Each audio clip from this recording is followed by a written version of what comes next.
Mm,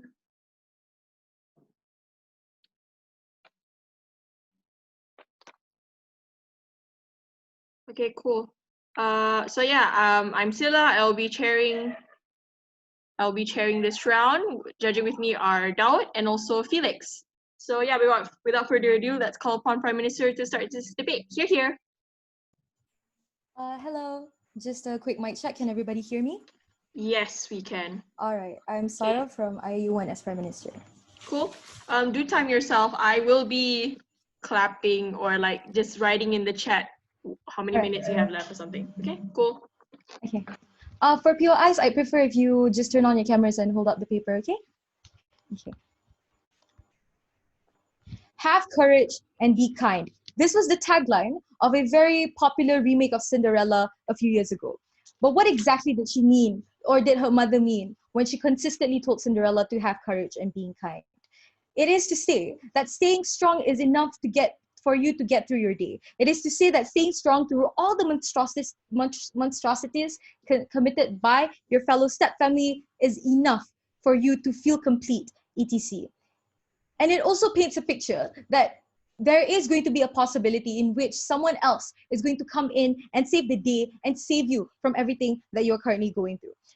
This itself will tell you two burdens coming from side of opening government. Number one, we say that pop culture's narrative of courage is false and is bad for individuals to take in. But second, that false narrative influences an outcome that slows progression, especially for members of a minority.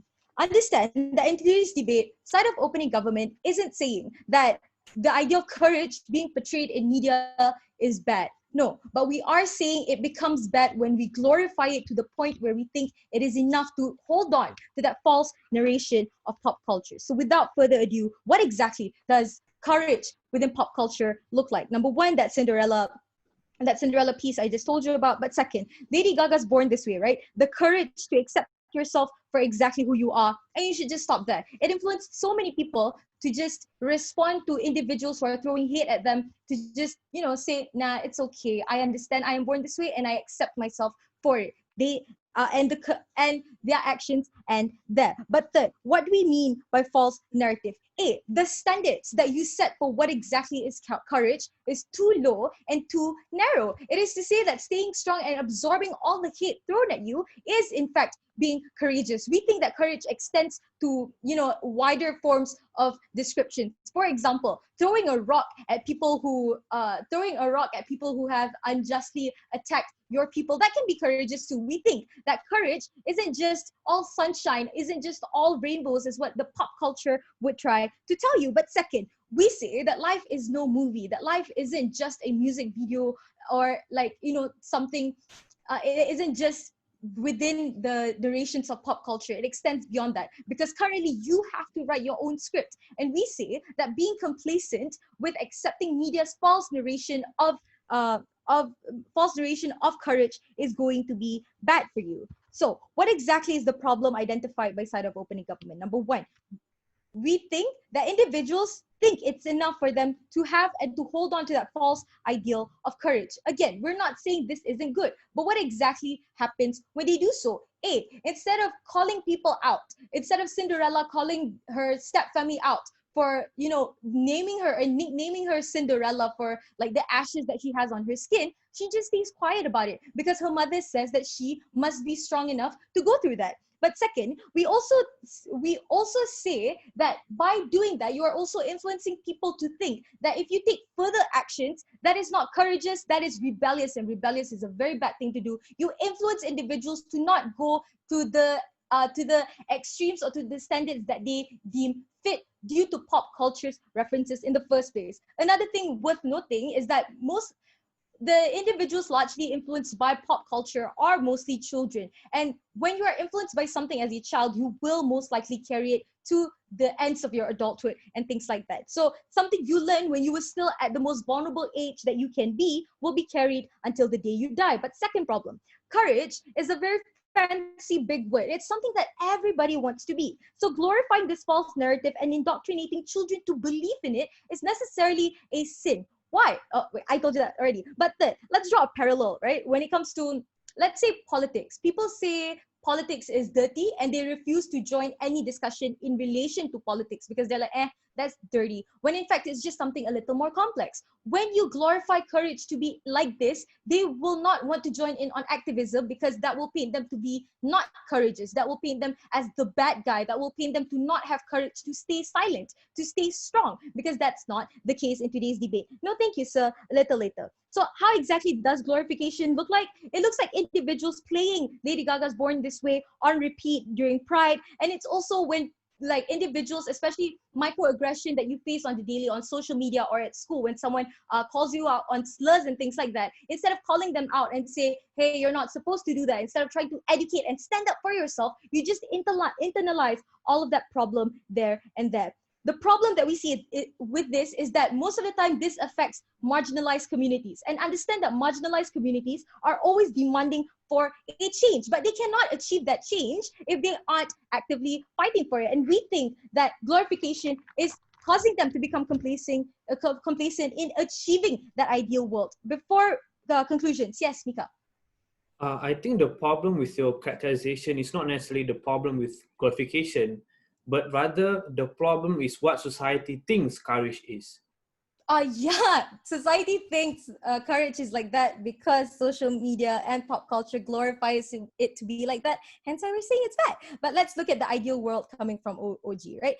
We appreciate individuals accepting themselves, but we tell you that it isn't enough, especially to the point where they feel guilty to even stand up for themselves and they think that they are being like not courageous. But second, why personal acceptance does not triumph over community good? We say that when you are a minority, you are already existing in small numbers. Hence why you need all hands on deck. We can see that there is already activism, but imagine the numbers that we would get in the event where we do not glorify the definition of courage. Imagine more hands coming out and to help the cause that we are fighting for.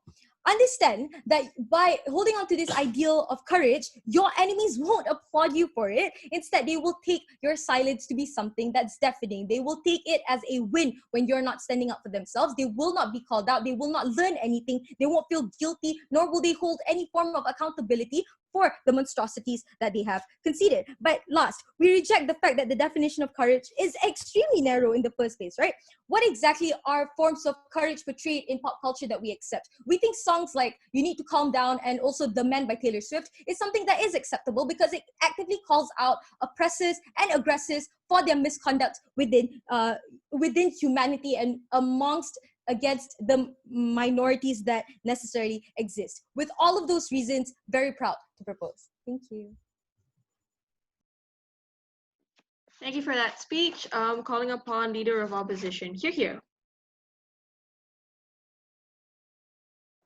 Before I start, am I audible? Yes, you are. We can hear you.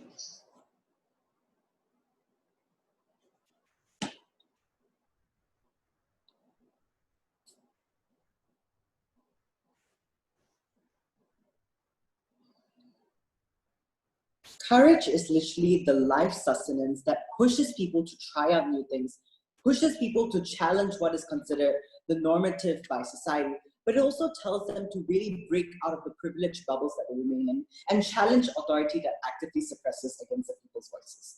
We think that number one, the sort of characterization brought to you up by PM was really absurd, where PM really chose to really conveniently cherry pick examples of what soft courage looks like. As opening opposition as the arrow, I'm going to do a few things in my speech. Number one, I'm going to re-clarify to you what exactly courage looks like in the world of debate today. I'm also going to provide a few points of rebuttal and then provide to you my 2 points of success. Firstly, with rebuttals, what was the narrative portrayed by glorified courage? We think that the examples provided by PM were extremely convenient in the sense that they picked examples like, for example, Lady Gaga's Born to Be. Literally, these songs about self-empowerment.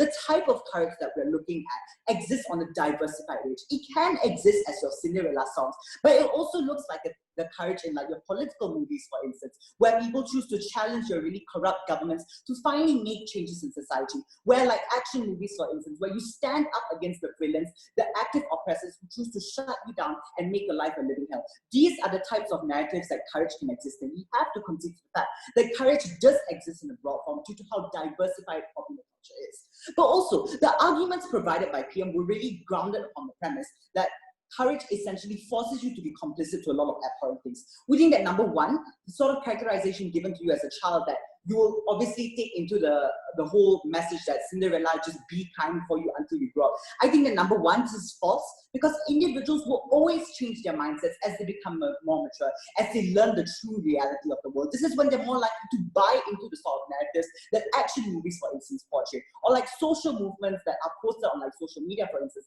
These are the types of narratives that more people are likely to buy into in the world we're talking about today. But also, we think that the concept of courage in itself is forever changing. So whilst even if you may, as a young child, choose to listen to the type of courage narrative portrayed in Cinderella movies, as you grow up, you are more likely to buy into the narratives which are more applicable and more realistic in the real world.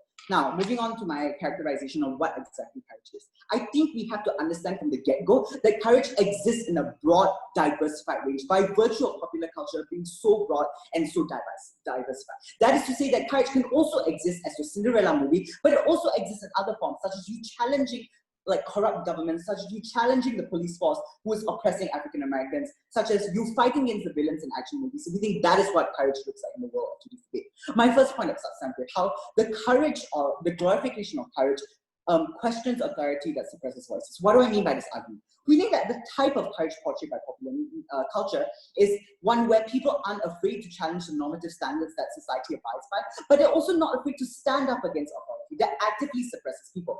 Individuals are motivated to explore and engage themselves with new things with like the sort of glorified culture that exists in status quo.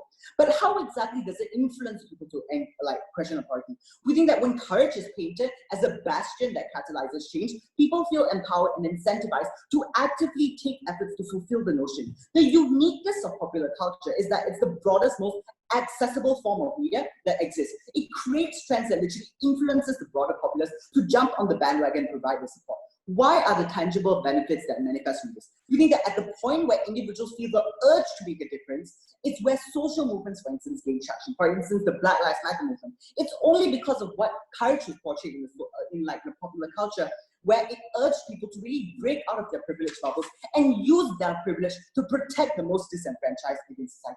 This is a direct response to how PM came up to you and tried to say that you furthered the disenfranchising against minorities. I think that with the more privileged in society choose to buy the notion of courage and really live up to the notion, that is when they finally use their privilege to help the most vulnerable in society, to empower those who don't have an avenue and a platform for them to finally express their views. The fact that courage painted by the popular culture is something so universal means that everyone can empathize with it, which is why you're able to garner a lot of support.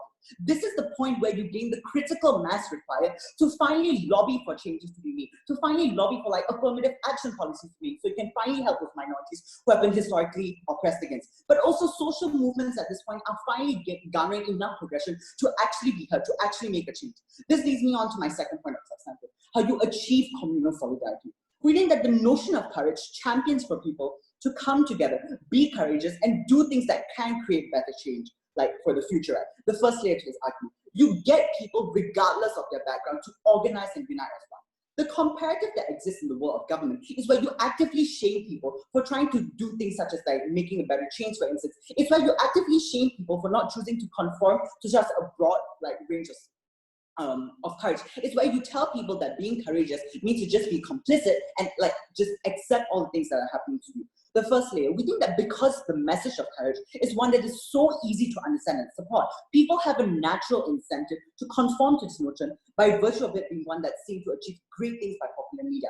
We think that the reason why you're able to get this sense of communal solidarity is because people's incentives to finally make a change are all the same. It's where people at this point like understand and feel hope that because the type of courage has achieved so many great things in popular culture, that itself is also applicable to my individual one-on-one experiences. But the second layer to this argument, why is individual empowerment manufactured communal solidarity? I've already analyzed to you substantially how when you choose to fulfill, when we don't oppose the notion of like courage, like portrayed by popular media, that is the point in which individuals feel incentivized to finally break out of their comfort zones, try out new things, challenge authority. But also at the same time, when they finally share the same goals, that is when people are more likely to unite to further the likelihood of them actually achieving these goals. We think that courage also influences people regardless of their gender, regardless of their sexuality, to actually unite as one and further their cause to achieve things for the better. We think that in our worst case, even if we aren't able to achieve anything, which is highly unlikely, we think that being courageous itself is gratifying. You get emotional fulfillment because you feel good that you've actually done something for the better, that you've actually conformed to the standard and done things that you've never done before. On the other hand, in the world of government, you feel guilty for doing things that are, you don't feel gratifying in the event that you do something courageous, because it's actively shamed by like the people in general. It's actively opposed. The third layer to this argument: why is solidarity essentially exclusive from the side of opposition? We think that at the point where you do things such as tell people to stand up against police brutality, because that's being courageous, to stand up for your black friends who are getting oppressed by the police. We think that that is the point where you incentivize people to actually make things like for the better, and that's where you actually incentivize people to finally break out of the bubbles that we remain in for their whole lives. And with that, nothing empowers your host. Thank you. Thank you for that speech. And now calling upon Deputy Prime Minister. Here. Hi, can everyone hear me? Yes, thank you. All right, just give me a second, yeah? Cool.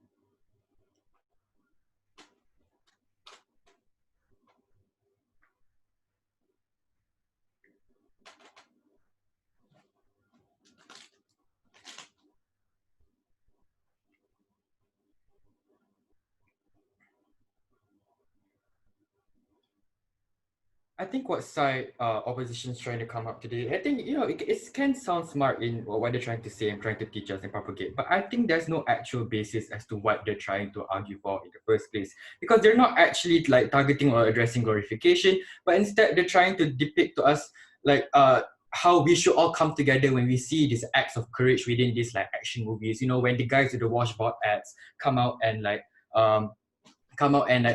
bring down the government, etc., etc. Yeah, let's go for these big movies. But you see, the real form of glorification, as was already pointed out by our Prime Minister here today, is that it's not about how we view these like action-based movies and how much they brought impact to the society, but instead the glorification is you being complacent with whatever you think is okay for yourself, as long as you are accepting of it, as long as you think that you matter or whatever it is, right? It's not about standing up, like it's not about bringing down your governments, but it's instead glorifying the idea where if I'm bullied for being gay, if I'm bullied for being fat or whatever it is, it's okay because I'm being told that I'm brave. No, thank you. I just started. Please give me a moment. Okay, moving on. And they cite all these examples, where they like bring up like movies like as I mentioned before, they bring up all these like action movies and how it inspired all these like Black Lives Matters and like etc. etc. We think that's ridiculous because first and foremost, things like Black Lives Matter and Pride, they all stem from actual movements by activists who went out there in the streets and made a change, who went out there and demanded that they had enough of whatever that they were facing, that they had enough of the pain, of the oppression that they face on a day-to-day basis. Black Lives Matter, people didn't come out of their houses because they saw an inspiring film about how taking riots to the streets changed the life of the African American community in America. No, they came outside to the streets because they saw what happened to George Floyd. They saw what happened to Tamir Rice. They saw what happened to Breonna Taylor, and they decided that the only way for them to change, that the only way to make a difference, is to come out there and demand the government to stop the systemic oppression that is happening in America and whatever is facing that community. They know that producing rap songs about how bad life is in the thug, how bad life is in the hood, and how they suffer through the systemic oppression is not enough. They know that the only way to make that difference is by making a change using their own voices and showing the people in their numbers how it makes a difference. Furthermore, we take things like Pride, for example. The act of glorification of courage has made something like Pride like dialed down and deleted into something just going out into the streets, wearing like colorful outfits and being proud that you're gay, that you're transgender, or that you're bisexual. That was not the whole initial purpose of Pride in the first place. When you look at Pride and its essential core, it came from Marsha P. Johnson, who didn't have access to these TV movies, who didn't have access to these inspirational songs like Lady Gaga or etc. or Cinderella, whatever it is. But no, it came from her act of actually going out into the streets, throwing a brick and like initiating this fight against this oppression, and that is what the essence of what being courage actually is. Okay, Give me a moment, yeah. Okay, we think that it's quite interesting, okay, as that you want to come up here and say that people will come together once they see these acts of unity portrayed in films, portrayed in songs, in whatever it is, right? But the only reason like we have change in real life is because of like people knowing that this glorification is something that will only achieve so little in the moment. Yes, it'll trend on Twitter. Yes, it will make you feel better when you go to bed, even after you're being called like you're being called a slut, or you're being called a homosexual. But it doesn't actually like bind people to actually strive forward and to make a change. We look at like Maria Chin, right? She protested for years of joining organizing rallies as like Bersih to fight against corruption within Malaysia's government, right? You don't see people making a movie about like her journey through the struggle and whatever it is, and people getting inspired by it. But no, you see her actually joining Malaysian politics, joining the Malaysian political scene to actually make a difference within Malaysian political climate. And they came together not because like all these inspirational songs told them to, but they came together because they understood that they've had enough, and this is the only way to make viable change. Yes, how can I help you, MWS? Social movements on your side have no actual way to garner support from those who aren't directly affected by the reason why the social movement is started. How does your world change this problem? No, okay, when you say it indirectly affected, when you see like all these movements that are going on, right? You look at the Black Lives Matter movement, for example, as I put it before, you didn't just see black people coming out to the streets. Like you have all these communities coming out, you know, that all people who have experienced similar levels of oppression and risk coming out to help these people, not because they saw like a movie about how they would suffer the same thing, but they knew that these people were suffering the same evil that they had to. It encourages people, not because it looks good on the TV scene or in a song, because it encourages people in a way that teaches them that this is the only solution, this is the only way, the only medium for them to actually cause the change. You see, the bad thing about glorification of courage, right? We look at these things and we say that it's okay for me to blast like Lady Gaga's Born This Way at Pride, because that's what courage is. It's okay for me to accept who I am, because that's is as long as I, at the end of the day, I rise above, that's what makes me strong, that's what makes me courage. But we need to realize that there is no actual importance of this glorification from like there is no actual like benefit from actually glorifying these issues towards status quo or towards whatever movement you're going for. We believe that if you have a change that you want to stand for, it cannot be linked so like dependent on having popular culture to tell you whether it's right or wrong, whether it's something that you should stand up for or something that you should believe in. But instead, it should come from deeply rooted problems and deeply rooted movements and activism to actually participate and make a difference towards the end of the day. None of your progress happens because of pop culture. It glorifies courage. It glorifies courage to the extent where you're doing something, you deserve a participation. You're doing something, and as long as you're doing it, you deserve a participation. Your participation matters. But we think that's ridiculous, and you should be doing something instead why you believe it is true and why you believe that it's correct. At the end of the day, right? At the end of the day, you can have all these songs, you can have all these movies, you can have all these slogans and t-shirts and whatever it is, and you can have it trending on Twitter. But whether or not that issue actually brings light to the core issues of oppression, of like homophobia, of racism, or whatever it is, as long as we keep telling our people that it's okay as long as it's still singing or whatever it is, it will never solve the issue. It will never lead people to change, and will never direct people to the actual problem, is that we are too complacent, and we are too relying on our pop culture to tell us what is right and what is wrong and how it is to be brave. Change, stand up, and voice out your own voice. Thank you. Thank you for that speech. And now calling upon Deputy Leader of Opposition. You're here. Just want to make sure I'm audible, right? Yes, you are.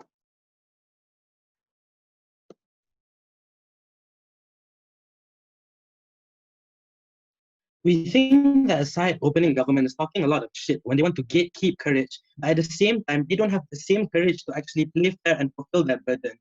We think that they are largely not fulfilling what they need to do in order to win this debate, and they aren't actually fulfilling and playing according to what the motion actually says. But regardless, we think that aside opening opposition has better analysis, and we can we can still disprove them and show you why when courage is accessible to everyone, we think that's when we can harness the power of courage the best. Before I move on to my one kind of substantive 2 points of rebuttal, right? Firstly, let me just make it clear that this debate honestly shouldn't be about whether the media is portraying that you're courageous enough.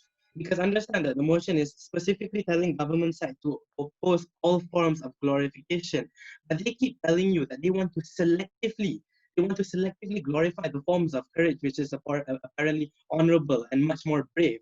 We think that this is going against what they're supposed to do, but regardless, we'll take it because we think our arguments are still proportional and work much, much better. Second thing, right, is that they kept repeating the same talking point that what we see is a watered down version of courage in the media. This is literally almost the entirety of their second speaker. But my leader of opposition has already disproven to you why there are so many movies, so many books, and basically such a large presence of pop culture out there that glorifies the more brave form of courage, like To Kill a Mockingbird and many other movies and documentaries that have galvanized social change. But let's assume that all we do is get the watered down version of courage. We say that even then, we think that we still get the most benefits because it's accessible to everyone.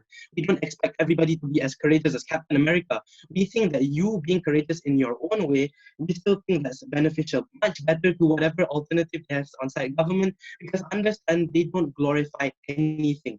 People aren't getting the message that they need to be courageous. They don't get anything. Even at our worst, we still have far more benefits than they'll ever bring to you. First argument, why courage empowers individuals to break out of their safe place and go against expectations in order to truly achieve happiness. The first thing that I want to analyze is the current state of people in this in society today, a lot of people, is that people, when they feel comfortable about where they are, they're scared to step out of their comfort zone. They're scared about new changes. They're scared about to pursue new things, even though these new things might bring them happiness. For example, if you're stuck at a 9 to 5 job, or your parents force you to be a lawyer, or basically you're being forced to do a decision that or choice that you don't want to. You want to be something else. Because you're scared, you want to conform to expectations, you resign yourself to something that you hate, and every day you have to face the same thing that you despise and can never truly pursue happiness. And at the end of the day, what you will have is a life full of regrets, and you will be left wondering whether that life worth living or not. We say that on opposition side, we were able to get rid of this 2 ways. Firstly, because when we amplify and glorify courage and popular culture, we think that people tend to, of course, mimic, and they tend to be inspired by what they see in popular culture. As my leader of opposition has already told you about the influence of pop culture on people's day-to-day behavior. So we think that inspiration is one, and the second thing that we can also do is that we think that when we're able to create an environment and a popular culture which in essence glorifies courage, we think that more people are going to be able to choose and make decisions for things that they actually want, because society will tend to see people who are courageous as being as good. So people who used to be shamed for going against their parents' wishes, for what they actually wanted, for what they used to be called reckless, we think that people will tend to see these people as better, to see them as courageous, because courageous is now seen as something that's inherently good. So people are more likely to actually pursue what they want in order to achieve that happiness. We think that this brings 3 benefits. Firstly, of course, you're able to pursue what you actually want. You're able to pursue happiness instead of actually conforming to people's expectations of you. You're able to pursue your passion and not go to a day job that you hate every single day. Second benefit is that we think that you're in control of your life. We think that when you have the autonomy and you're being in control of your life, we think that when you're courageous, we say that being in autonomy and being in control of your life is something that's gratifying in of itself. So we think that that already brings a substantial amount of happiness to the person who is being courageous. And even if bad things happen as a result of you being courageous, we still think that's okay, because being courageous and being in control of your life is something that's gratifying in of itself. And we think that we're able to bring happiness to the average individual who is exercising that courage. And the third benefit that we get is that it breaks down cultural norms that you're supposed to conform to expectations. We think that when we're able to popularize and glorify when we're able to popularize and glorify courage in popular media, we think that people will, as we said, people will tend to see people who are courageous as good.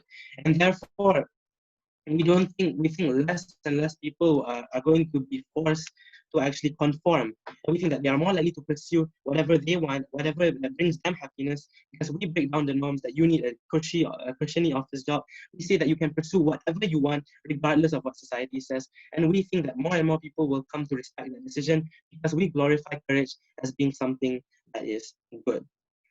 So we think now, what's the comparative between government and opposition side? Before I move on, yeah, sure. From breaking is a privilege. Yeah, just because of the glorification of courage, do you think someone who's in nature timid and coward can suddenly become courageous throughout their life? That's why we say that our model is the best, because it makes it accessible to everyone. Even if it's a little act of courage, we say that's still courage. We don't care if it's extremely brave or extremely courage. We say that any act of courage is your act of courage. We say that we will empower people to be courageous because it's better than having none at all. Now, moving on to the final comparative between government and opposition side.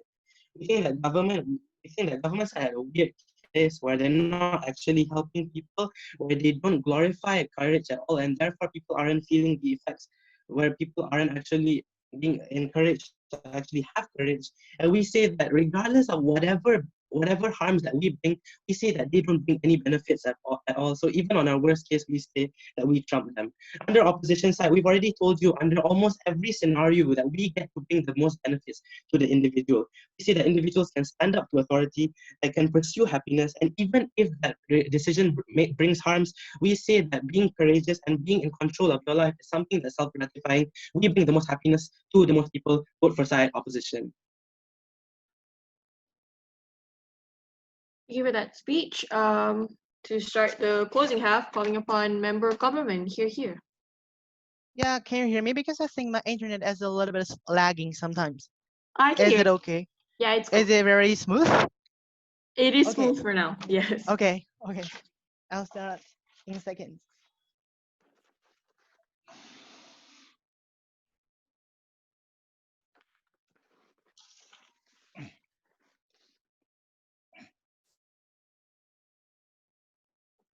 Judge, we agree upon the definition of an open government, but we do not want to knife them, but we want to expand a little bit more. We think courage is something that is going against the dangers, and courage is a definition that is ambiguous, that is socially constructed, okay?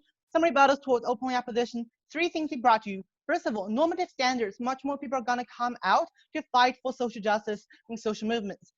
2 responses. First of all, they have to note that this glorification of courage, is for all people, including those oppressors, politicians, and police officers who are fighting those who are using violence as a way of the social movement. So first of all, we say that the police might be braver when they are fighting for this kind of demonstrators who are using guns to shoot them. Maybe in the alternative, that they're not going to work for the government because of the safety, but now they're much safer. We think that the politicians may be much safer in implementing some policies which are discriminatory, because they're no longer afraid of the public outcry, which might deprive of their job. In the comparative, we also see that there are some people, these kind of people who may face that the loss of the money from a lobbyist groups, but now they do not care because they're courageous. This is for all people, right? So we think they have misunderstood. This is only for the minority. No, this is for all people, including politicians, police officers, and so on. No, second of all, we say that this is for all of the people, including those of the extremist movement, those people who are not afraid of just sacrificing themselves into the realms of the Muslim terrorism. Now they can just crash into the skyscraper. The narrative that already actually exists, that companies or even politicians, people in power, always have some incentive to dilute or devalue the meaning of courage. So when they always have incentive to devalue, undermine the value of courage of itself, means that glorifying courage in of itself is a proportionate way for us to counter it. So why they always have incentive to do this? Because they want to stay in power, right? Politicians, corporate structure, and CEO, they don't want any other people who have courage to challenge their power. But second also, they want to maintain efficiency and productivity. You as a CEO of a company's worker, you're afraid that if your workers go rogue, you want to maintain efficiency and productivity, you think it's better for those people to don't have any incentive for courage. So the kind of narrative that being pushed by people of power usually are the ones to make sure and two, to make sure obedience of the authority. That's why since you were a kid, since you were being born, you're being trained to follow your parents, you're being trained to follow your government, to being trained to follow your bosses. Whatever they say is true. These are the kind of narrative that is extremely problematic in status quo, and we're going to prove to you why we can solve it in our status. First, let's talk about individuals' happiness, because opening our position talk about people who's going to be happy with what they're doing. We're going to tell you what's the specific benefits that you get with individuals' happiness, because our petitions form of happiness always sometimes contingent or a kind of success that they get as individuals, right? We're going to prove to you why, even in instances where you fail as an individual, the pursuit of courage in of itself still as beneficial for you as individuals. The first, courage give you experience. This look like in terms of you having relationship, having courage to enter a relationship, or having courage to join debating, go against your self-insecurities. That experience in itself give you more knowledge in order to give you more experience to become a better person as a whole, even though you fail at the end of the day. But second of all, courage also serve as a precedent, right? Means that even if you fail later, it still gives you some form of additional strength and precedent in order for you to act more courageously future. That's the reason why you can have consistent actions of courage. But lastly, right, the reason why it's beneficial is because it's promote integrations. Because when you, even if you fail, you learn new things, you meet new people in the process on the pursuit of your courage in of itself. So at the end of the day, you get this benefit of self-reflections. You can open your mind, can see other things. You can completely become a better person, because the comparative in that side of the house, the kind of problem that are going to exist is that people always emphasize the nature of failure. People are always afraid of failing. They always emphasize the harm of failure. You're going to lose your family, going to lose your benefits. But what courage do is that it give you the opportunity to go around to overtake all this space. But second, let's talk about social issues and bring in change. Because side opening opposition, comparatively, they bring to you what's the benefit that courage give. People can access it, bring people can access, bring support structure and whatsoever. But it's not necessarily specifically explain the link why they get structural change, right, to passing policy and whatsoever. But we're going to prove to you why courage specifically able to first change the narrative that we explained to you earlier that is problematic, but also can promote inclusivity and integrations with the very people that you fight for. So the reason why this is true, because in the status quo, the reason why this is true, because in the status quo, you always have this narrative where people see people who have courage as a hero, as people who have courage as something that always fight for, always fight for the truth. Therefore, even if you as black people, you go against white people, they will feel proud and have incentive to at least listen to your issue, right? This reason is extremely important because you create a sense of urgency. You're able to stand up compared to narrative that they will otherwise listen to you. And the reason why this is beneficial, because people can see your suffering and people can at least have incentive to listen to your issues. But secondly, you at least have some form of platform for you to represent your issue, and people, politicians can talk about your issue in itself. You're willing to go on the street and fight for, and politicians willing to listen to your issues and bring that issues in policy in of itself, because people see that sense of urgency. But another things, right, in the comparative, these are the kind of things that open opposition they talk about. Why in the comparative, it's very hard for side government to bring structural change. Few reasons, especially for your minority. Because therefore, you have things like gerrymanderings and other political systems that are extremely disfranchising. Your vote doesn't count. It means that it's very hard for you to have change if you just have some form of education. You need something that is stand-ups and radical. And second of all, historical enfranchisement. Oftentimes, minority, oftentimes they are uneducated, they don't access, they don't understand things like voting issues. But what courage do is that they don't need education. They don't understand the rationality of solving public brutality. But what they need is just to stand up. But lastly, because of birth lottery and arbitrary factor, right? This is extremely important because oftentimes, because of this birth lottery in itself, deny them access to a better form of fighting for change in of itself. This means that the comparative side government is very hard for them to get structural change, and that's why you should credit closing opposition. But lastly, why is human civilization? The reason why it's important is, especially in the context of COVID, right, where the kind of harms, the kind of courage teach you to overcome the risk of failure, of people dying whatsoever. So how this look like? This look like the first frontliner risk themselves of dying, go into become a nurses, sending food and whatsoever. But second, in terms of making innovation in terms of medicines and vaccine, risk of testing certain things, or discover a new idea, take courage, discover to test people, to risk some life of people of dying. Or also, lastly, also includes like creating innovation in of itself, because at the end of the day, it encourages people to challenge the idea or the narrative. Maybe our premise is kind of similar, even though worst case kind of similar with open opposition, but we able to emphasize that benefit in of itself. We're better to extend it. The kind of benefit that we get is not only to fight for social change, but also to pursue human civilization. The reason why we have transport, we have flight, and everything whatsoever, we kind of have at the very least, we have some form of conveniency and ability for us to live a better life in of itself because of courage and the qualification of courage of people in the past. That's why it's extremely important. We are very proud to oppose. Here. Thank you for that speech. Thank you for that speech. And now to end this debate, calling upon opposition with here.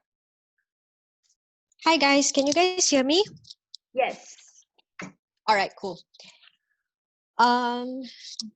Sila, are you timing me? Yes, I am. All right, cool, because I'm not timing myself. All right, so I'll start in 3, 2, 1. So I'm just going to make my conclusion very, very simple because I feel that OG and CG is very clear that they are just generally out of this debate, right? Number one, let's start with CG, right? So CG's entire case was just based on the fact that,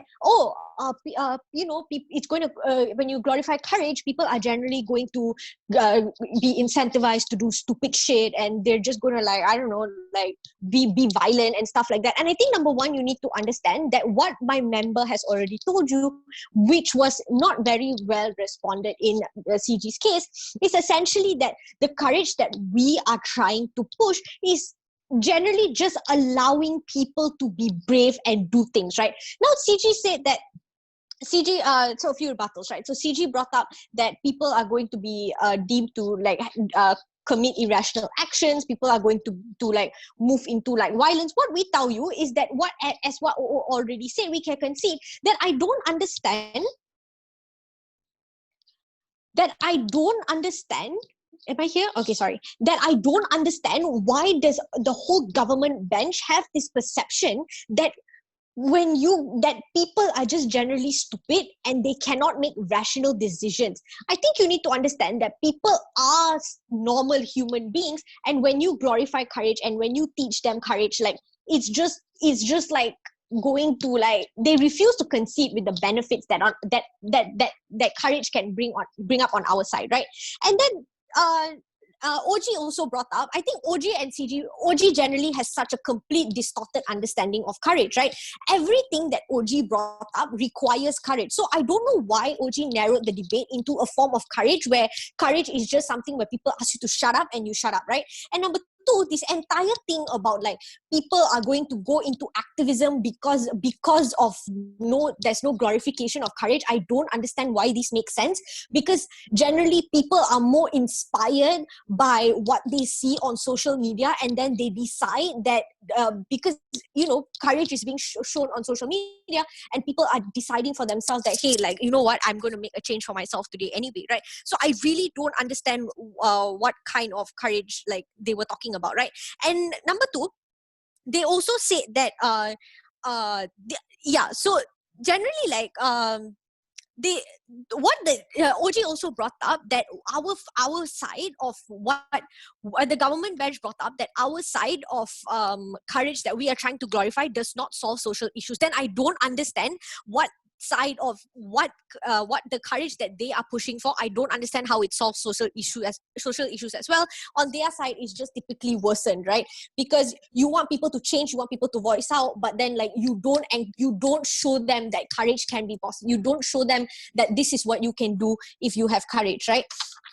And so on their world, people are most likely going to resort to extremism to prove their courage, right? Because courage is generally going to be more stigmatized on your side of the world. So with all those reasons, proud to propose. I have to